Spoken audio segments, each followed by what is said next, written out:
Hey, what's up, everyone? We are Team X. We make this video to help you solve your problem in daily life through chemistry ways. Let's start. Number 1. How to erase the permanent marker. If your family has kids, the big problem is preventing them from drawing on the walls, floors, etc. It's likely unable to erase their work. Don't worry. Here is a solution for you. Using alcohol. Permanent marker ink is composed of 3 elements: a colorant, a solvent, and a resin. Permanent markers use toluene and xylene in their solvent, which gives the marker's ability to leave long-lasting marks. Washable markers use alcohols such as 1-propanol, 1-butanol, diacetone alcohol, and cresols in their solvent. Isopropyl alcohol, ethanol, and ethyl acetate are preferred cleaners when used indoors, as their fumes are much less hazardous than toluene and xylene. It refers to polar and nonpolar solvents and solutes. The solvent in permanent ink is nonpolar, so it will not mix with water, which is polar when you wipe it. Alcohol, however, is nonpolar, so permanent ink is able to mix with it when it is wiped. Number 2. Determine the egg's age. We usually use eggs in our meals. The only problem is that we can't remember when we bought those eggs, because our carton of eggs has been thrown away for who knows how long. Last thing you want to do stink up the place cracking open a rotten egg. The solution is filling 2 large glasses with water and drop in your eggs. If they're good to go, they'll stay at the bottom, and if they're rotten, they'll float right to the top.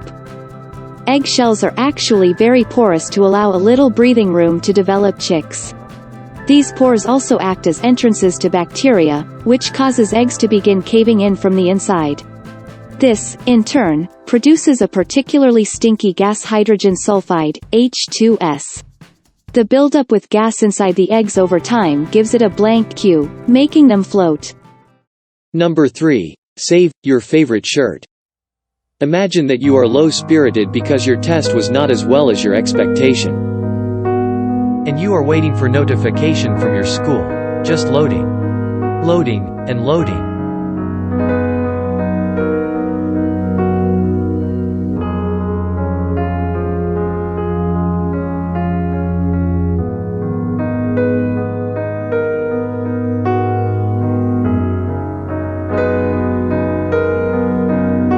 Suddenly, your friend informs you to get the highest score in school. You are so happy that you accidentally spilled the black mulberry wine glass on you. Oh! Ew! You collapse again because this is your favorite shirt, but now it's dirty.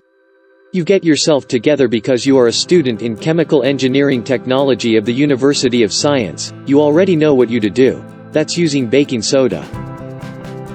Baking soda, a mainstay of many baking recipes, has colonized territory way beyond the baking rack. It can be found lurking in the backs of refrigerators, in cleaning kits tucked beneath the sink, and in the list of ingredients for natural deodorants and toothpaste. Baking soda, aka sodium bicarbonate, is actually a salt formed from a positively charged ion, cation, sodium ion, and negatively charged ion, anion, bicarbonate ion.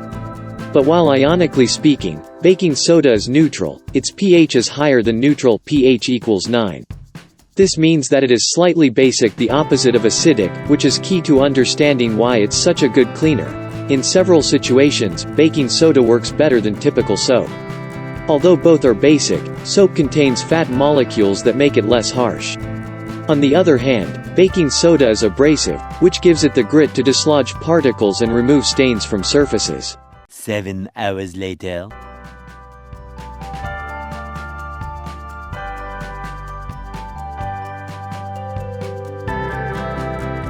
That's all about our video. Because of the limited time, we can't do more experiments as you expected. If you want to know or solve other cases in the chemistry way, please leave comments to let us know.